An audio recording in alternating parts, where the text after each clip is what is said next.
Assalamualaikum warahmatullahi wabarakatuh. Anak-anak kelas 8 F, G, dan H juga I. Mari kita lanjutkan materi akidah akhlak kita tentang mukjizat dan kejadian luar biasa lainnya. Sebelum kita mulai, marilah kita berdoa dahulu. Semoga menjadi ilmu yang bermanfaat. Berdoa silahkan.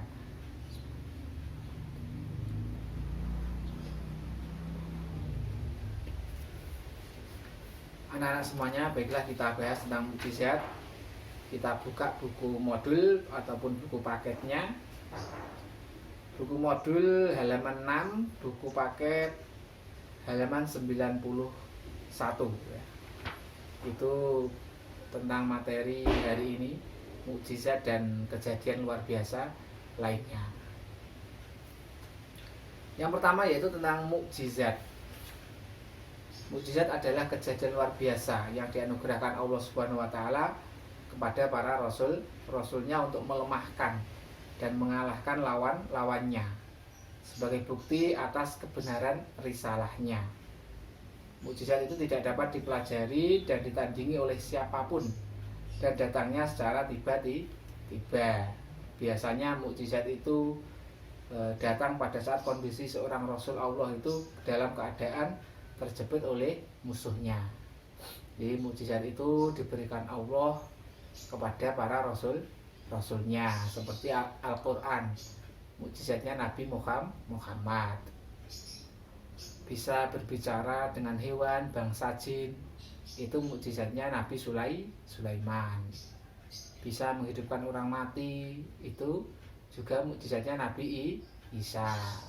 Nabi Ibrahim dibakar tidak terbakar, selamat, itu juga mukjizatnya Nabi Ibrahim. Jadi mukjizat itu kejadian luar biasa yang diberikan Allah kepada para rasulnya. Dalam surat An-Nisa 174 itu ya, Allah telah berfirman, Bismillahirrahmanirrahim, Ya ayyuhan nasu qad ja'akum burhanum mir rabbikum anzalna ilaikum nuram mubina. Artinya, wahai manusia, sesungguhnya telah sampai kepadamu bukti kebenaran dari Tuhanmu, yaitu Nabi Muhammad dengan mukjizatnya, dan telah kami turunkan kepadamu cahaya yang terang benderang, yaitu Al-Quran. Itu adalah dalil bahwasanya Allah telah memberikan mukjizat kepada rasulnya. Selanjutnya kita lanjutkan yaitu pembagian mukjizat. Mukjizat itu dibagi menjadi dua. Satu mukjizat kauniyah, dua mukjizat akliyah. Mukjizat kauniyah adalah mukjizat yang tampak, dapat ditangkap oleh panca indera manusia. Mukjizat ini bisa dilihat oleh manusia, namanya mukjizat kauniyah. Contohnya Nabi Musa bisa membelah lautan dengan tongkatnya, itu bisa dilihat oleh manusia. Nabi Ibrahim dibakar tidak terbakar, selamat, itu juga mukjizat kauniyah, mukjizat yang bisa dilihat oleh panca indera manusia. Yang kedua mukjizat akliyah, mukjizat yang hanya dapat dipahami oleh akal pikiran, seperti Al-Quran. Keistimewaannya adalah mukjizat ini akan terus berlaku sepanjang zaman bagi orang-orang yang berpikir. Kalau mukjizat kauniyah tadi bisa ditangkap panca indera, sedangkan mukjizat akliyah itu bisa dilihat atau difahami dengan cara kita berpikir. Contohnya adalah Al-Quran. Al-Quran itu kalau kita membaca saja, itu kita tidak tahu nilai sastranya. Akan tapi meskipun kita baca saja itu sudah berpahala. Nah, kalau kita ingin melihat mukjizat Al-Quran, kita harus mengerti ilmu sastra Arabnya atau balaghahnya. Untuk memahami sastranya, kita harus tahu ilmu kesastraan Arabnya. Misalkan kita ambil contoh, Bismillahirrahmanirrahim, Qul a'udzu birabbin nas, malikin nas, ilahin nas, min syarril waswasil khannas, alladzi yuwaswisu fi sudurin nas minal jinnati wan nas. Itu kalau kita lihat dalam surat An-Nas, ayat-ayatnya semua berakhir dengan An-Nas, An-Nas seperti itu ya. Itu kalau di dalam balaghah sastra Arab namanya itu as-syaja'um, syaja'. Jadi nilai sastranya di situ. Kita bisa memahami sebuah ayat, sebuah surat, itu kita juga harus tahu ilmu balaghahnya. Jadi mukjizat akliyah ini harus difahami melalui akal pikiran kita dengan sebuah ilmu. Seperti itu. Mukjizat sudah kita bahas, alhamdulillah. Selanjutnya yaitu kejadian luar biasa lainnya. Ada karomah, ada maunah, ada irhas, dan lagi nanti saya tambahi istidraj. Ya, kita bahas dulu tentang karomah. Karomah itu bahasa Arab. Kalau orang Jawa menyebutnya dengan keramat. Karomah adalah kejadian luar biasa yang dianugerahkan Allah kepada hamba-hambanya yang saleh dan taat kepadanya. Orang yang saleh dan taat kepada Allah itu dinamakan wali Allah. Untuk memahami seseorang, dia itu wali atau bukan wali, itu tidak semua orang bisa, ya. Karena yang mengetahui kalau dia itu wali atau bukan, untuk memahami untuk memahami dia itu seorang wali, maka yang ngomong itu juga seorang wali. Maksudnya gimana? La ya'riful wali illal wali. Tidak mengetahui seorang itu wali kecuali dia itu yang ngomong sendiri seorang wali. Yang tahu wali itu adalah juga seorang wali sendiri. Jadi wali Allah itu yang tahu juga wali. Orang biasa tidak tahu. Jadi karomah ini tadi keramat, kejadian luar biasa yang dianugerahkan Allah kepada hamba-hambanya yang saleh dan taat kepadanya. Karomah, misalkan karomahnya Mbah Kiai Haji Khalil Bangkalan, ini gurunya Kiai Haji Hasyim Asy'ari, pendiri Nahdlatul Ulama. Mbah Khalil itu punya karomah, banyak sekali karomahnya, ya. Kalau kita melihat di buku-buku cerita, Mbah Khalil itu banyak sekali karomahnya. Salah satunya itu ada sebuah cerita ketika di Bangkalan sana ada maling, orang yang suka maling mencuri timun di sawahnya warga. Warganya resah, punya tanaman timun ini kok gak bisa panen, selalu hilang. Akhirnya mereka sowan ke Mbah Khalil Bangkalan. Mbah Khalil Bangkalan pada saat itu sedang mengajar nahwu gitu ya. Pada saat itu materinya sampai di koma zaitun, materinya sampai di situ. Warga datang minta tolong pada Mbah Khalil, mereka menceritakan apa yang dialami warganya. Akhirnya Mbah Khalil memberikan amalan, yaitu ini, disuruh mengamalkan wirid atau mungkin seperti itu, koma zaitun. Koma itu telah berdiri, zaitun itu zait. Warga ya langsung mengamalkan apa yang diberikan Mbah Khalil Bangkalan. Keesokan harinya, ya itu ya, karena sudah mengamalkan koma zaitun itu, warga kaget. Di ladang mereka ada orang itu berdiri terus, koma terus, berdiri terus, gak bisa gerak, gak bisa duduk. Nah akhirnya warga berdatangan semuanya dan melihat, ini orang kok gak duduk atau gak bergerak sekali, kok berdiri terus. Nah, semuanya berbondong-bondong melihat ada orang berdiri gak bergerak. Sampai yang berdiri itu, malingnya itu ya malu, ya istilahnya malu. Akhirnya warga tahu kalau dia itu adalah yang mencuri timunnya. Warga berusaha ya mendudukkan, tapi nggak bisa duduk, Bang. Tetap nggak bisa duduk. Diusahakan, ya kasihan, ini berdiri nggak bisa gerak, bagaimana? Berusaha didudukkan, tapi malingnya tetap nggak bisa duduk. tetap koma terus, berdiri terus, koma zaitun, telah berdiri zaid, malunya berdiri terus, nggak bisa gerak karena kasihan ya warganya ke Mbah Khalil. Sowan lagi menceritakan kejadian itu, akhirnya sama Mbah Khalil dikasih obat itu ya, kasih apa yang bisa mendudukkan. Akhirnya dengan obatnya dari Mbah Khalil itu orang itu bisa duduk, bisa seperti biasanya.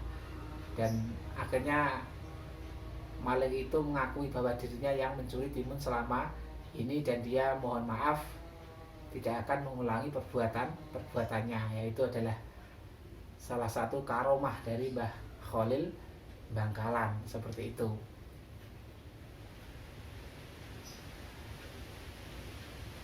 Banyak sekali cerita-cerita seperti karomah itu ya. Jadi karomah itu dimiliki oleh wali-wali Allah. Wali-wali Allah itu banyak karomahnya. Sunan Kalijaga juga punya karomah ketika membangun Masjid Demak. Itu soko gurunya ada 4. Salah satunya yang buat Sunan Kalijaga itu dibuat dari tatal, dari pecahan-pecahan kayu ya, yang digergaji. Pecahan-pecahannya itu disusun sedemikian rupa sehingga menjadi soko guru Masjid Demak. Itu salah satu soko gurunya ada yang berasal dari tatal, pecahan-pecahan kayu gitu ya, disusun oleh Sunan Kalijaga menjadi sebuah soko guru yang besar gitu ya. Jadi itu karomahnya Sunan Kalijaga. Dan masih banyak lagi cerita-cerita karomah itu ya. Itu diberikan Allah kepada orang-orang yang taat, bertakwa kepada Allah. Biasanya diberikan kepada wali Allah. Jadi karomah itu yang memiliki wali Allah. Dan yang tahu wali adalah juga seorang wali. Kalau bukan wali dia tidak tahu kalau itu seorang wali. La ya'riful wali illal wali. Tidak mengetahui seorang wali kecuali dia sendiri yang ngomong itu adalah seorang wali. Itu ya. Jadi kalau ada orang ngomong oh dia itu wali, berarti dia yang ngomong itu wali adalah wali. Kecuali kalau sudah diberitahu seseorang yang khusus bahwa dia itu wali, maka itu bisa dipercaya. Yang tahu wali cuma wali juga, bukan orang sembarangan, maksudnya seperti itu. Nah itu namanya kejadian luar biasa, disebut karomah. Orang Jawa menyebut dengan keramat. Jadi kalau ada makam keramat, itu makamnya seorang wali yang punya karomah ya. Jadi kalau kita ziarah ke makam keramat itu harus ditata dengan baik, bahwa kita ke sana itu berziarah mendoakan orang yang sudah wali tersebut yang ada di situ. Siapa tahu kita juga bisa meniru sifat-sifat dari orang yang kita ziarahi, seperti itu. Jadi kalau ke makam keramat harus tetap ditata niatnya. Jangan sampai ke makam yang keramat kita minta kepada walinya, itu salah ya. Itu salah dan tidak benar. Meminta hanya kepada Allah saja. Sedangkan ke makam keramat itu adalah kita berziarah mendoakannya ya. Semoga kita juga bisa dianugerahi Allah sifat-sifat seperti wali yang kita ziarahi, seperti itu. Niatnya harus ditata dengan baik. Di dalam Al-Quran sudah diterangkan dalam surat Yunus ayat 62 itu ya. Bismillahirrahmanirrahim. Ala inna awliya Allahi la khaufun alaihim wa lahum yahzanun. Dan ingatlah wali-wali Allah itu tidak ada rasa takut kepada mereka, dan mereka tidak bersedih hati. Oleh karena wali-wali Allah itu begitu taat kepada Allah, sehingga wali itu sangat dekat sekali kepada Allah. Demikian juga doanya dikabulkan oleh Allah. Jadi wali-wali Allah itu hanya takut kepada Allah.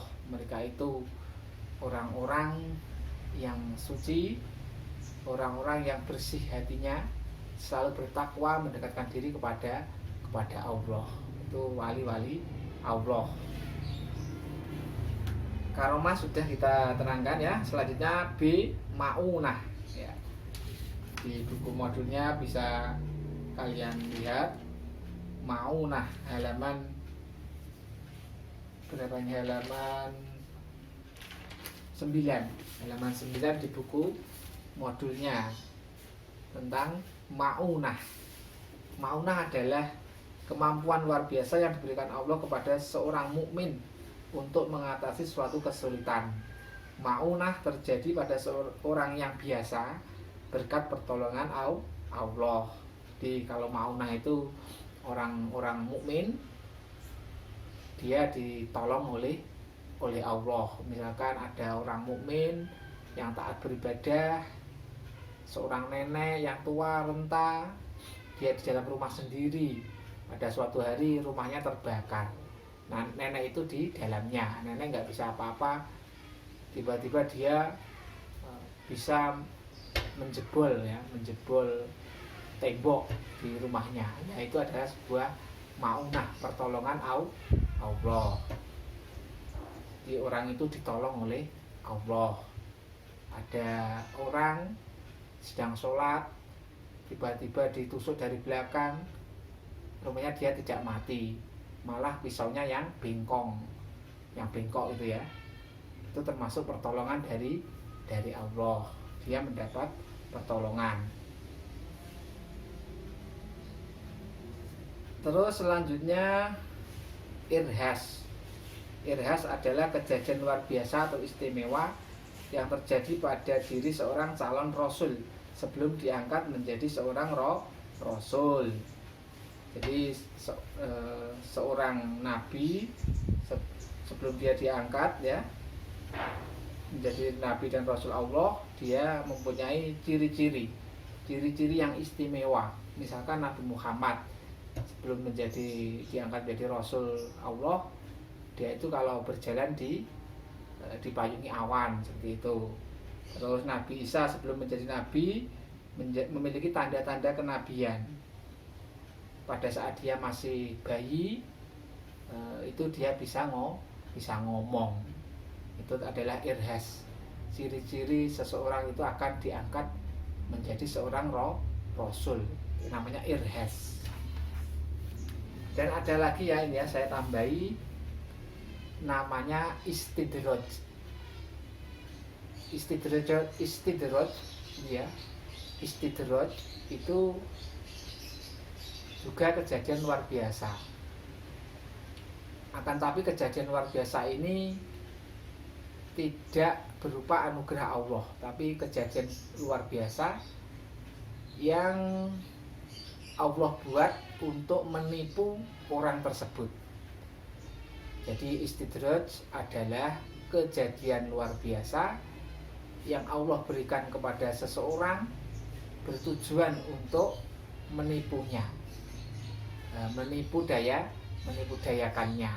Contohnya, ada orang yang tidak pernah sholat, tidak pernah puasa, tidak pernah zakat, tidak pernah berbuat baik, tapi dia selalu sehat, dia kaya raya, dia pintar, dia cantik, dia juara satu.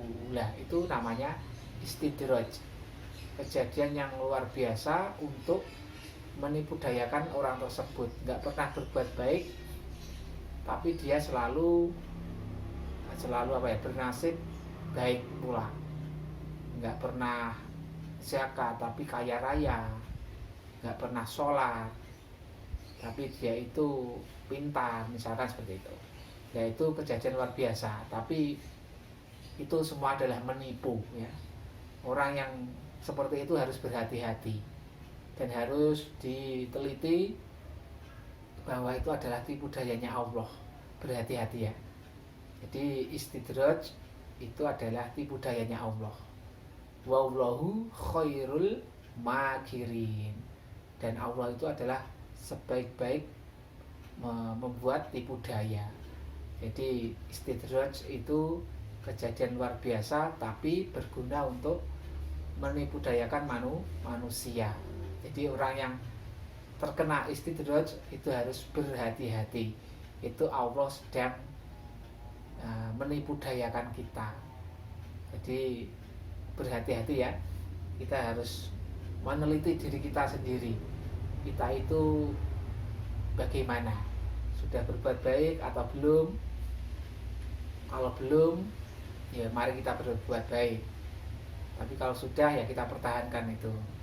Kalau orangnya rajin sholat, rajin zakat, puasa, berbuat baik, kalau dia punya kelebihan itu sudah benar, karena dia telah menjalankan perintah agamanya, maka itu bisa dibuat kita pegangan. Tapi kalau orangnya jelek, orangnya itu banyak masalah, orangnya tidak taat agama kok punya keistimewaan, itu patut kita curigai atau kita pikirkan, karena dia tidak menjalankan agama tapi kok punya keistimewaan.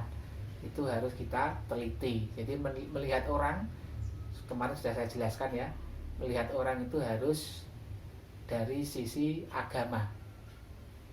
Kalau dia sudah sesuai dengan agamanya, dia sudah benar. Tapi kalau dia belum atau tidak menjalankan agamanya, maka orang itu masih dipertanyakan. Ada orang yang nggak pernah sholat tiba-tiba bisa terbang, lah itu siapa di balik semua itu? Allah? Mungkin itu adalah setan yang di belakangnya.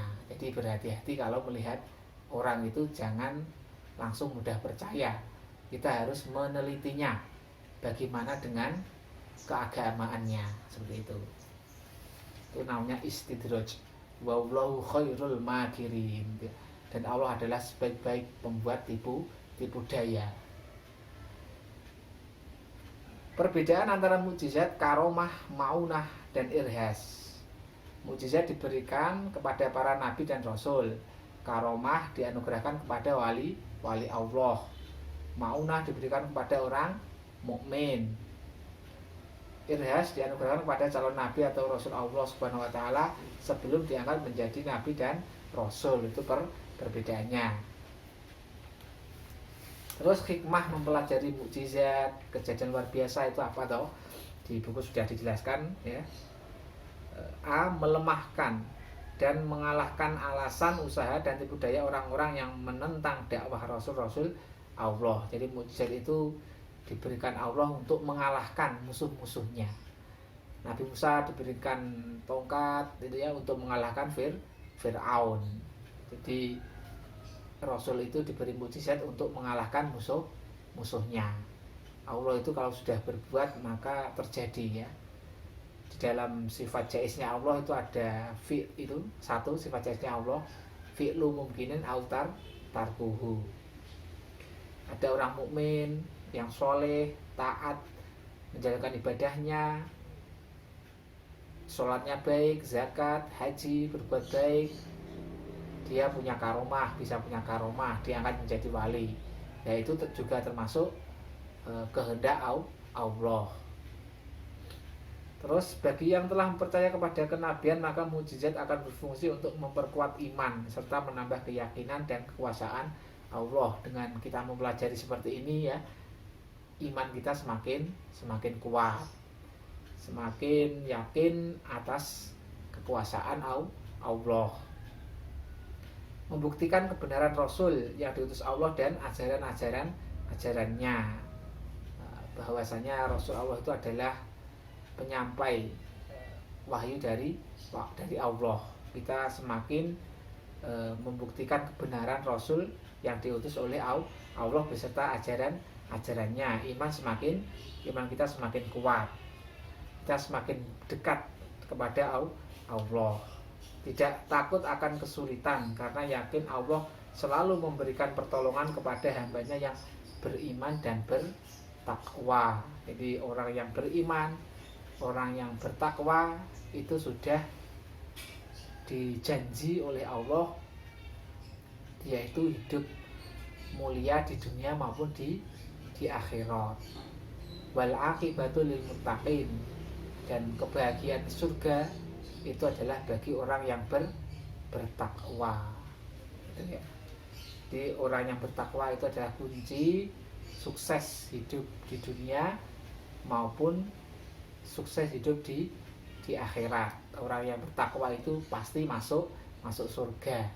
Allah sudah berjanji kalau orang yang bertakwa itu akan dimasukkan surga, dan Allah tidak akan mengingkari janjinya. Di Al-Quran itu sudah ada semuanya. Demikian sedikit ulasan hari ini tentang mukjizat dan kejadian luar biasa lainnya. Semoga bisa menjadi ilmu yang bermanfaat. Kurang lebihnya mohon maaf. Saya akhiri. Assalamualaikum warahmatullahi wabarakatuh.